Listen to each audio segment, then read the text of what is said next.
नमस्कार। Commerce with doctor V इस मंच पर आप सभी का स्वागत है, अभिनंदन है और वंदन है। मैं हूं डॉक्टर विजय शुक्ल बादल। अ, आज अकाउंटेंसी की दूसरी क्लास है और मुझे उम्मीद है पहली क्लास आप लोगों को निश्चित रूप से अच्छी लगी होगी। जो हमने अकाउंटिंग की मीनिंग और डेफिनेशन को जाना था वह भी आपको समझ में आया होगा। आज जो हम पढ़ने वाले हैं वह है अकाउंटेंसी का बेसिकली जो ओरिजिन है वो कहाँ से हुआ, इसकी हिस्ट्री और एवोल्यूशन को हम जानेंगे। तो हिस्ट्री और एवोल्यूशन को हम जाने समझे इससे पहले मैं आपको ये बता दूं कि आज हम यहाँ जो भी हिस्ट्री और एवोल्यूशन जानने वाले हैं ये एक डिटेल्ड इंफॉर्मेशन है उस विषय की जिसे आप साल भर पढ़ने वाले हैं 11th क्लास में। तो यहाँ पर ये थोड़ा सा डिटेल्ड हो सकता है, इसका एक्सप्लेनेशन आपको लगेगा कि ये ज़्यादा ही गहराई में सर ने दे दिया। मैं आपको बताना चाहता हूँ, आपको हर चीज़ जो आप पढ़ने वाले हैं उसको केवल और केवल एग्जाम की दृष्टि से नहीं देखना चाहिए, खासतौर से तब जब आप किसी विषय में प्रवेश ले रहे हैं। तो चूंकि आप अकाउंटिंग है क्या ये जानने वाले हैं तो गहराई से इसे जानिए। एग्जाम के पॉइंट ऑफ व्यू से आप हिस्ट्री और रिवोल्यूशन को कैसे लिखेंगे इसके लिए बाकायदा मैं आपको एक पीडीएफ प्रोवाइड कराऊंगा। इस नोट्स के अलावा एग्जाम ओरिएंटेड जो कि क्वेश्चन और आंसर फॉर्मेट में होगा, आप वहां से very short answer, long answers, कितना कितना मैटर लिखेंगे वो सब कुछ आपको अवेलेबल कराया जाएगा।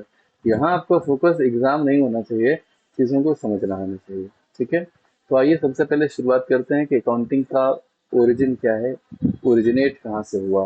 थाउजेंड्स ईयर्स अगो अगर हम बात करें एंशियंट सिविलाइजेशंस की, तो उस दौरान ट्रेड और टैक्सेशन के पर्पज से बेसिक रिकॉर्ड कीपिंग की जाती थी। वहां से अकाउंटिंग का ओरिजिन पाया जाता है। इस लैंग्वेज को मुझे नहीं लगता कि आपको समझाने की आवश्यकता है, आप समझ जाएंगे। Accounting has existed for thousands of years dating back to ancient civilizations where trade and taxation required basic record keeping। Civilisations अलग अलग जिनमें अकाउंटिंग ने कैसे कैसे कंट्रीब्यूट किया इसे जाने। मेसोपोटामिया बेबीलोनिया में क्ले टेबलेट्स का इस्तेमाल किया गया रिकॉर्ड कीपिंग के लिए, गुड्स के और ट्रेड के लिए। इसके आगे हम बात करते हैं इजिप्ट इजिप्शियंस ने, यानी इजिप्ट की जो सिविलाइजेशन है वहां पे ये देखा गया कि फसल हार्वेस्ट और स्टेट ट्रेजरी इनका रिकॉर्ड कैसे मेंटेन किया जाए। तो अकाउंटिंग का रोल वहां पे इजिप्ट में कैसे किया गया, इजिप्ट में किया गया हार्वेस्ट और स्टेट ट्रेजरी के रिकॉर्ड मेंटेन करने के लिए। रोमन्स ने इसका इस्तेमाल किया कोडेक्स और एडवर्सरिया इस तरह से इस्तेमाल किया क्योंकि यह पर्पज था रिकॉर्ड करना पब्लिक रेवेन्यूज को और एक्सपेंडिचर्स को। इंडिया की अगर हम बात करें तो मौर्य डायनेस्टी में 4th BCE में, बिफोर क्राइस्ट एरा, कौटिल्य जिन्हें हम चाणक्य के नाम से भी जानते हैं, उनकी एक पुस्तक थी अर्थशास्त्र। इस पुस्तक में उन्होंने अकाउंटिंग, ऑडिट और कंट्रोल ऑफ फाइनेंस की बात की कि राजा को कैसे फाइनेंस को कंट्रोल करना चाहिए। ऑडिट का मतलब है कि जो व्यापारी अपना जो भी इनकम और एक्सपेंडिचर बताते हैं उसको चेक कैसे करें, और अकाउंटिंग कैसे हो, कैसे व्यापारियों के द्वारा अकाउंटिंग की जाए, जो प्रशासनिक अधिकारी हो कैसे उन अकाउंटिंग रिकॉर्ड्स का लेखा परीक्षण यानी ऑडिट कैसे करें, और फाइनेंस को कंट्रोल कैसे करें जो रेवेन्यू ऑफिसर्स हैं। तो इस तरह से एक पूरी बृहद व्याख्या अर्थशास्त्र नाम की बुक में कौटिल्य यानी कि चाणक्य के द्वारा दी गई। अगर हम बात करें तो early accounting was used for controlling state finances, taxation and recording assets like grain, cattle and coins. शुरुआत में स्टेट फाइनेंस को कंट्रोल करने के लिए अकाउंटिंग का इस्तेमाल किया जाता था, जिसका पर्पस था टैक्सेशन, रिकॉर्ड करना असेट्स को फूड ग्रेन के रूप में, पशुओं को रिकॉर्ड करना और सिक्कों को रिकॉर्ड करने के लिए, mostly bye scribes and royal accountants. Scribes का मतलब होता है कि जो लेखाकार हुआ करते थे मंदिरों में, और जो रॉयल अकाउंटेंट होते थे उनके द्वारा ये इस्तेमाल किया जाता था। ठीक है, इसके बाद में फिर जो स्थिति बनी वो क्या थी, डेवलप कैसे हुआ अकाउंटिंग, ये तो थी ओरिजिन की बात। अकाउंटिंग के डेवलपमेंट में जो सबसे बड़ा ब्रेक थ्रू हुआ वो हुआ इटालियन रिसेनेंस रिसे रिसे रेजेनेंस में रेजेसेंस में सॉरी रेनेसेंस में, एक इटालियन रेनेसेंस का मतलब होता है पुनर्जागरण, यानी कि इटली में एक तरह से फिर से जब क्रांति हुई, इटालियन रेनेसेंस इसे बोला जाता है, पुनर्जागरण। तो उस दौरान लूका फैसिली बेसिकली फ्रेम में आते हैं 1494 में। ये लूका फैसिली कौन है? ये वो हैं जिनको फादर ऑफ मॉडर्न अकाउंटिंग कहा जाता है। बेसिकली ये एक इटालियन मैथमेटिशियन थे और फ्रांसिस्कन मॉन्क थे, एक तरह के संत थे। इन्होंने एक बुक पब्लिश की। बुक का नाम था Summa de Arithmetica Geometria Proportioni Proportioni et Proportionalita. Basically अंग्रेजी में अगर हम इसे कहें तो it the title of the book was summary of arithmetics geometry proportions and proportionality. इस बुक का 9th चैप्टर जो था वो डिस्कस करता था various topics which were related to business trade, including barter. Barter system आप जानते ही हैं, वस्तु के बदले वस्तु लेना, bills of exchange, weights and measures and book keeping. Measures माने किसी को कैसे नापते हैं, वेट्स और बुक कीपिंग। ये जो बुक है उसका 9th चैप्टर में ये सारी चीजें थी। ठीक है, ये चैप्टर 150 पेज का था। और इस बुक में जो 9th चैप्टर था, इस बुक के 9th चैप्टर का एक सेक्शन था जिसका नाम था पार्टिकुलरिस दी कंप्यूटिस एट स्क्रिप्चर्स। इसका मतलब था कि इसमें कैलकुलेशंस की और रिकॉर्डिंग की डिटेल्स थी। ये डिस्क्राइब कर रहा था किन किन चीज़ों को, अकाउंटिंग मेथड्स को जो उस समय यूज किए जाते थे नॉर्दर्न इटालियन मर्चेंट्स के द्वारा। इसमें क्या क्या शामिल था? डबल एंट्री सिस्टम शामिल था, बुक कीपिंग का, ट्रायल बैलेंसेस शामिल थे, बैलेंस शीट शामिल थी, और वेरियस अदर टूल्स शामिल थे जो उस समय के प्रोफेशनल अकाउंटेंट्स के द्वारा यूज में लिए जाते थे। इस चैप्टर ने डिस्क्राइब किया था डबल एंट्री बुक कीपिंग को सबसे पहले। किस रूप में किया था डिस्क्राइब? इस रूप में कि each transaction has two aspects, one is debit and the another is credit. And second thing was that was very important was this system ensures that the assets should always be equal to the total of liabilities and capital. Okay, these two are the important key points of the double entry system of bookkeeping that was introduced by Lucas F. Pacelli in 1494. At what time? This was introduced in 1494 in the book Summa di Arithmetica, Geometrica, Proportioni et Proportionalita, and the 9th chapter of the book. That chapter discusses basically the various topics related to business and trade. One section of that particular 9th chapter entitled with the Particularities de Computis et Scriptis, which means details of calculation and recording. That section describes the accounting methods used by the then northern Italian merchants. And the chapter also introduced, or you can say, explained the the double entry, bookkeeping, trial balances, balance sheet, and other tools that were used by the professional accountant that time. Okay, so इतनी बातें हमने जानने के बाद ना हमने एक चीज और भी समझ ली। यही जो सिस्टम है, यही फाउंडेशन बना मॉडर्न अकाउंटिंग का, क्योंकि इसी ने स्ट्रक्चर, एक्यूरेसी और build in checks and balances accounting को प्रोवाइड किए।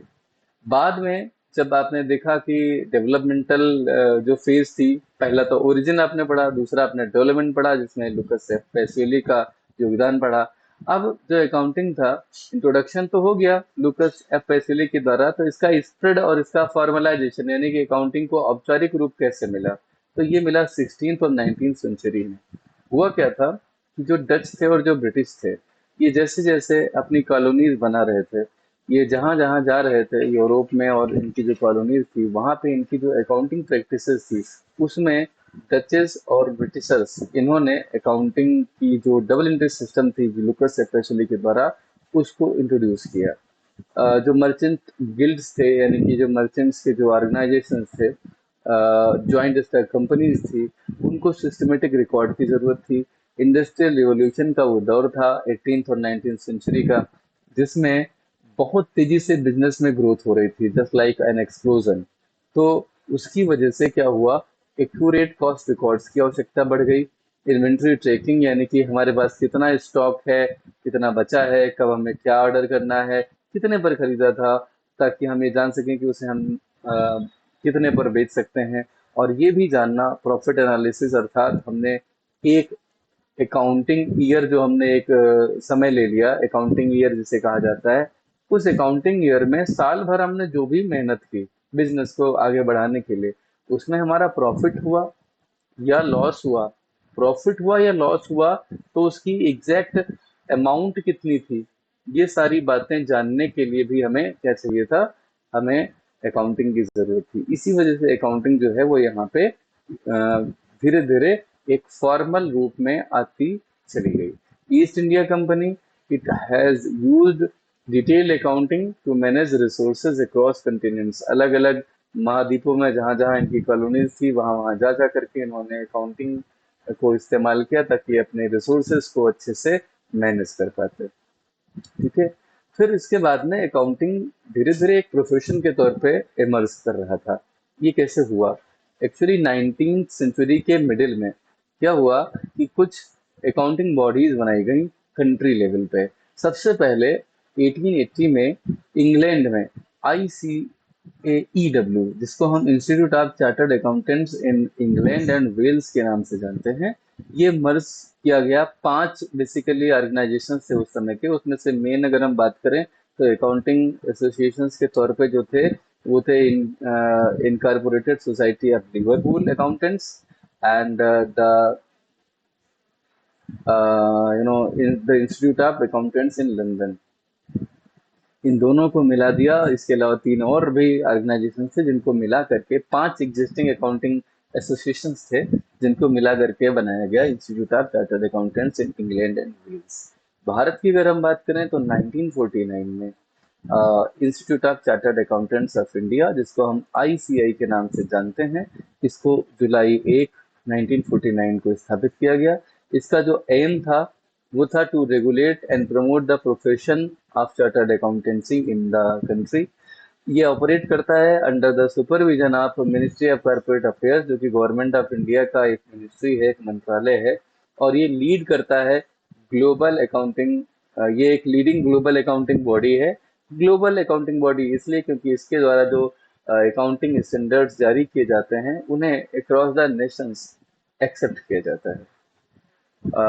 इसकी खास बात ये थी कि इसने डेवलपमेंट कर दिया ऑडिटिंग, टैक्सेशन लॉ और कंपनी लॉ का, जो जो कि अकाउंटिंग को आज की डेट में एक प्रोफेशन बनाता है। केवल ये ICA की बात ही नहीं है, ICEWA की भी बात है। ठीक है, ICAEW की भी बात है।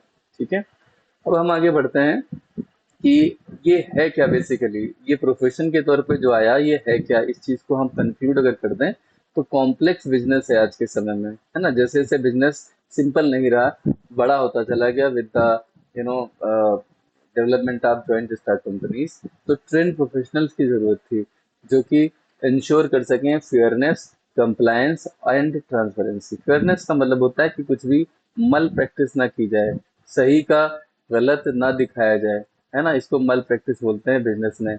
और जो कंप्लायंस है, इसका मतलब होता है कि जो भी लीगल रूल्स हैं उनको फॉलो करना लीगल कंप्लायंस कहलाता है। और ट्रांसपेरेंसी का मतलब होता है कुछ भी हाइड न किया जाए, जो कुछ भी इम्पोर्टेंट है सूचना, वो सब दी जाए। ठीक है। इसके बाद में ये तीसरा हो गया, आपने पढ़ा चौथा कि प्रोफेशन के तौर पे अकाउंटिंग आया। फिर एक बहुत महत्वपूर्ण बात हुई, डेवलपमेंट हुआ अकाउंटिंग स्टैंडर्ड्स का। अकाउंटिंग स्टैंडर्ड्स की बहुत सामान्य सी फेज है, इसे समझ लेते हैं। 20th सेंचुरी में क्या हुआ, गाप का इंट्रोडक्शन हुआ। गाप का मतलब होता है generally accepted accounting principles. Across the Nations जितने भी अकाउंटेंट हैं, उनके द्वारा जो अकाउंटिंग प्रिंसिपल्स हैं, उनको जब जनरली सबके द्वारा एक्सेप्ट किया जाता है तो उनको गाप कहा जाता है। ये अकाउंटिंग प्रिंसिपल्स अलग अलग कंट्रीज की जो अपेक्स अकाउंटिंग बॉडीज हैं, उनके द्वारा बेसिकली क्या किए जाते हैं, अकाउंटिंग स्टैंडर्ड्स लॉन्च किए जाते हैं। ठीक है, अकाउंटिंग बॉडीज के द्वारा। जैसे भारत में आपने देखा आईसीआई है ना, और ऐसे ही अभी आपने इंग्लैंड में देखा था कि वहाँ आईसीए ईडब्ल्यू है, ठीक है। तो इनके द्वारा जो अकाउंटिंग स्टैंडर्ड्स लॉन्च किए गए, इनमें से जिन अकाउंटिंग स्टैंडर्ड्स को अक्रॉस द नेशंस सबके द्वारा एक्सेप्ट कर लिया गया, हर देश के द्वारा, उसको जनरली एक्सेप्टेड अकाउंटिंग प्रिंसिपल कहा गया। 1973 में आईएफआरएस जारी कर दिए गए। ये गैप पहले आए थे गाप, लेकिन गाप से कुछ बात बन नहीं रही थी क्योंकि इनके साथ लीगल कंप्लायंस नहीं जुड़ा था। तो एक इंटरनेशनल फाइनेंशियल रिपोर्टिंग स्टैंडर्ड्स का एक सेट जारी किया गया जो बेसिकली इन्हीं गाप पर ही आधारित था। इसको इंट्रोड्यूस किया गया। इसके बाद में जो अगला फेज आया वो आया 2001 में। 2001 में आईएएसबी इंटरनेशनल अकाउंटिंग स्टैंडर्ड बोर्ड का गठन हुआ। 1997 में अगर हम इंडिया की बात करें तो आईसीआई ने अकाउंटिंग स्टैंडर्ड्स इशू किए, अकाउंटिंग स्टैंडर्ड 1, 2, अकाउंटिंग स्टैंडर्ड 32।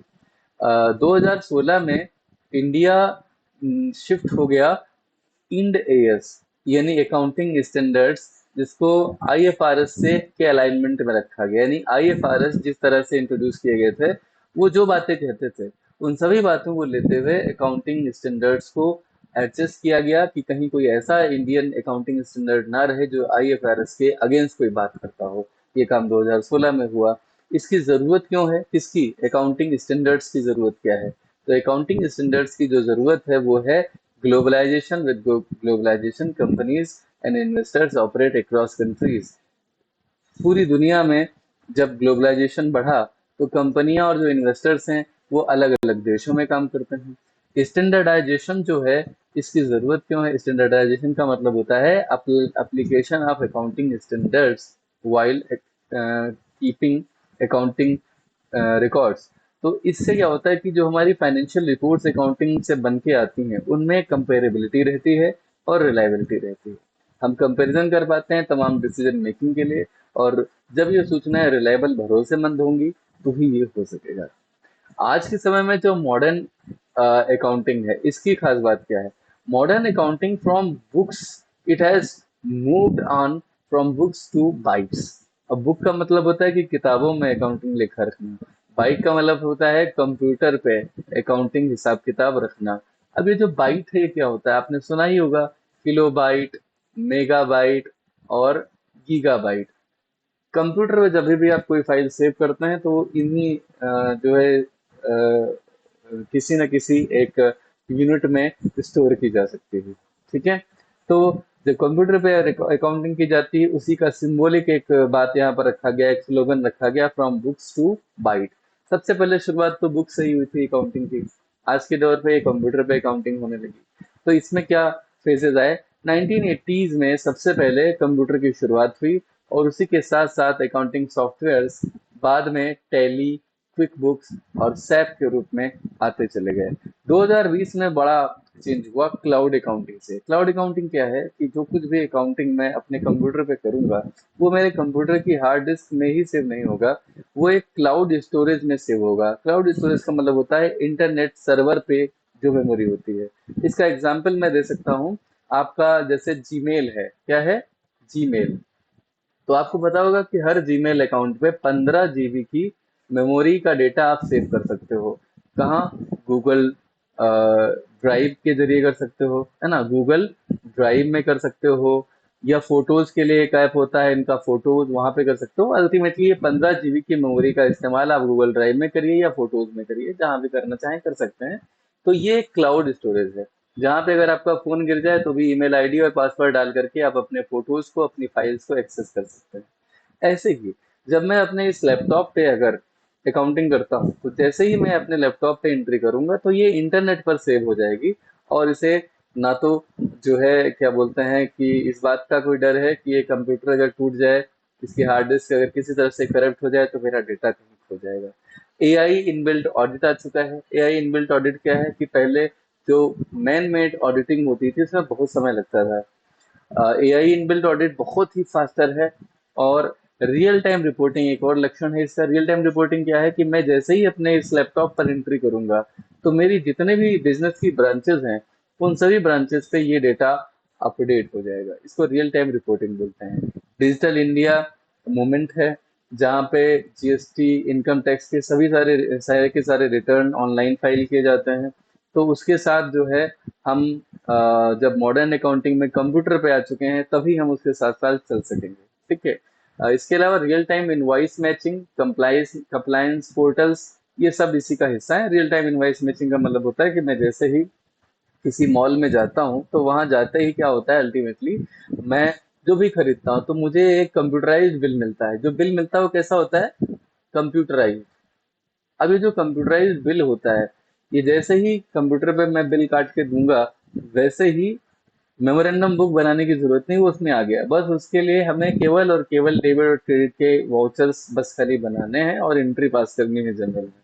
और फिर अकाउंटिंग सॉफ्टवेयर जो होता है अपना पूरा काम कर देता है। इसी को रियल टाइम इनवॉइस मैचिंग बोलते हैं।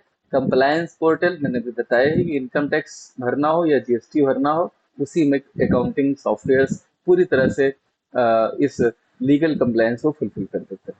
तो अगर हम आज की बात करें, ये जो मॉडर्न अकाउंटिंग है, इसने कर क्या दिया है, इसका इम्पैक्ट क्या हुआ है। जो हमारी प्रोसेसिंग है, यानी कि अकाउंटिंग रिकॉर्डिंग, ये बहुत ही फास्टर हो चुकी है।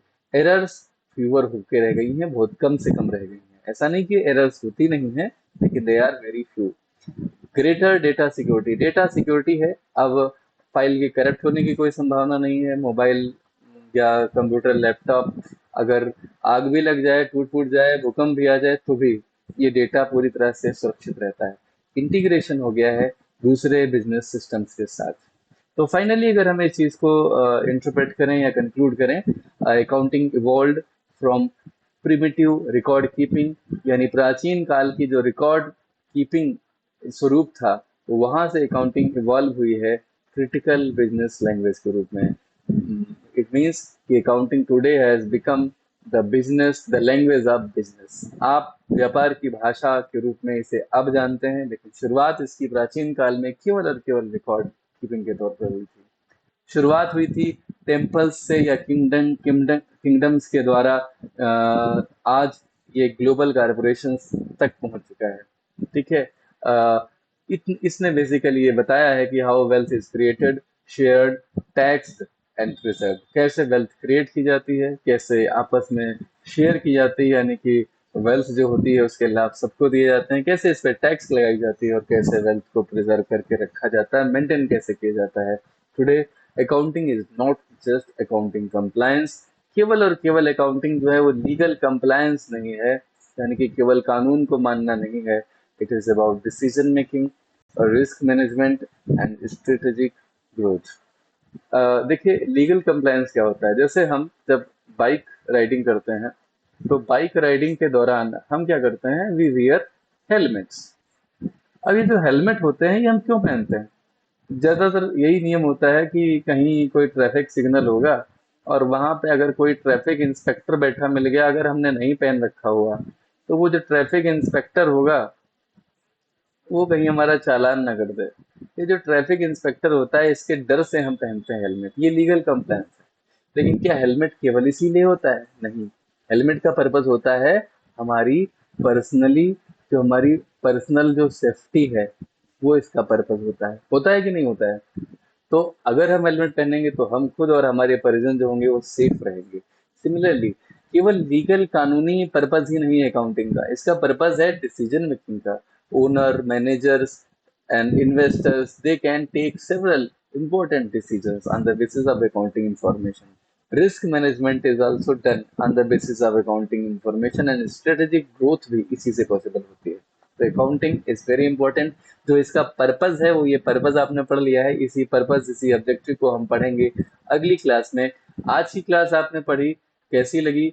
मैं आपको बता दूं कि अकाउंटिंग का जो हिस्ट्री है और जो डेवलपमेंट है, ये बहुत थोड़े से भाषा के साथ और मैटर के साथ समझा दिया जाता है। मैंने विस्तार से इसीलिए समझाया है क्योंकि मैं चाहता हूं कि आप सब केवल और केवल उथली बातें न करें। आप जाने कि अकाउंटिंग कहाँ कहाँ से होकर के आज इस रूप में हम तक पहुंची है। इस मंच पे अगर आप नए हैं तो मैं आपको एक जानकारी दे दूं कि, सॉरी, जो हमारा कॉमर्स विद डॉक्टर वी का मंच है, इसे आप अपने मोबाइल पर एंड्रॉयड एप्लीकेशन के जरिए भी एक्सेस कर सकते हैं। Different kind of PDFs are available there. Notes के पीडीएफ्स हैं, एमसीक्यूज के पीडीएफ्स हैं चैप्टर वाइज। इसके अलावा एग्जाम ओरिएंटेड क्वेश्चन और आंसर हैं, जिसमें आप वेरी शॉर्ट क्वेश्चंस आंसर्स पाएंगे, शॉर्ट क्वेश्चन आंसर्स पाएंगे, लॉन्ग क्वेश्चन आंसर्स पाएंगे। ये सब की आपको पीडीएफ अवेलेबल होगी। आप इन सारी पीडीएफ्स को, इनके सैंपल्स भी पड़े हुए हैं, फ्री पीडीएफ्स अवेलेबल हैं। कुछ पेड भी होंगी, लेकिन शुरुआत में आपको काफ़ी कुछ फ्री मटेरियल कंटेंट अवेलेबल है। आप वहाँ जाएं, क्लासेस अटेंड कर सकते हैं। आपके जुड़ते ही लाइव क्लासेस शुरू हो जाएंगी। अभी आपको रिकॉर्डेड वीडियोस मिल रहे हैं, क्योंकि उसमें कम से कम बैच में कुछ स्टूडेंट्स का होना ज़रूरी होता है।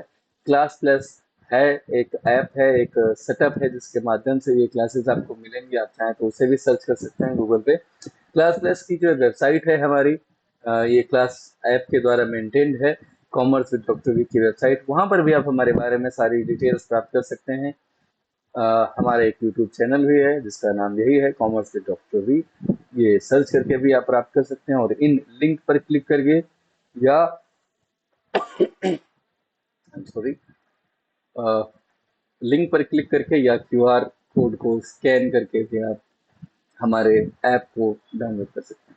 Thank you so very much, आप जुड़े आज की क्लास में। कल की क्लास में फिर से हम लोग जुड़ेंगे और जानेंगे कि अकाउंटिंग के ऑब्जेक्टिव्स क्या हैं। जल्दी ही अगले 3 क्लासेस में हम ये चैप्टर पूरा करेंगे, और फिर उसके बाद में चैप्टर सेकंड की शुरुआत करेंगे।